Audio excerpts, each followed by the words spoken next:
एक महत्त्वाची बातमी आहे। कांदा उत्पादक शेतकरी आणि व्यापाऱ्यांना दिलासा नाहीयेच, कारण पुढील आदेश येईपर्यंत कांदा निर्यात बंदी कायम असेल। केंद्र सरकारने कांदा निर्याती बंदी संदर्भात यावेळी परिपत्रक काढत ही माहिती दिली आहे। तर 7 डिसेंबर 2023 ला हा निर्यात बंदीचा आदेश काढला होता। मात्र आता पुढील आदेश येईपर्यंत कांदा निर्यात बंदी कायम असणार असल्याचं सांगण्यात आलंय। त्यामुळे आता कांदा उत्पादक शेतकरी आणि व्यापाऱ्यांना दिलासा मिळालेलाच नाहीये असं बोललं जातं।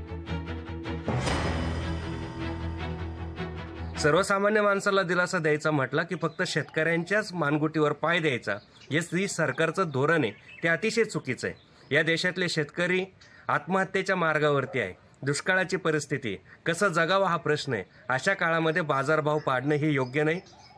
आम्हाला अपेक्षा आहे की केंद्र सरकारनं आणि या भाजप सरकारनं हा निर्णय मागे घ्यावा, आणि जर हा निर्णय मागे घेतला नाही तर येणाऱ्या लोकसभेच्या निवडणुकांमध्ये भाजप सरकारला निश्चितपणे शेतकऱ्यांच्या या असंतोषाला सामोरा जावं लागेल। कांदा उत्पादक शेतकऱ्यांना आणि व्यापाऱ्यांना दिलासा मिळालेलाच नसल्याचं पाहायला मिळतं। या संदर्भात अधिक माहिती जाणून घेऊयात। आमचे प्रतिनिधी महेश महाले आपल्यासोबत फोन लाईनवरून जोडले जात आहेत। महेश, आपण पाहतोय पुढील आदेश येईपर्यंत आता कांदा निर्यात बंदी कायम राहणार आहे अशी माहिती समोर आली आहे। काय अधिकची अपडेट कळतायत?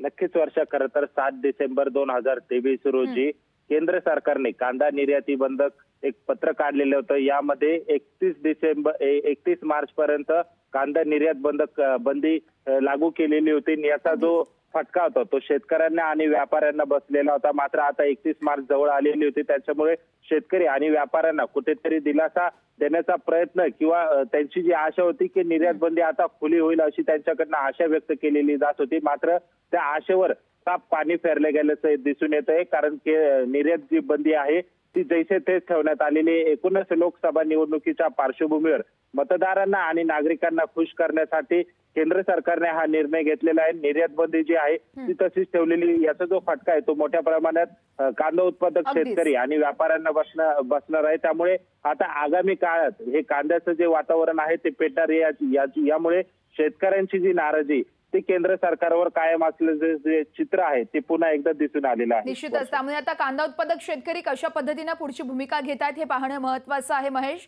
धन्यवाद तुम्ही दिलेल्या सविस्तर माहितीसाठी। लोकशाही मराठी ऐका, पहा, जागरूक रहा।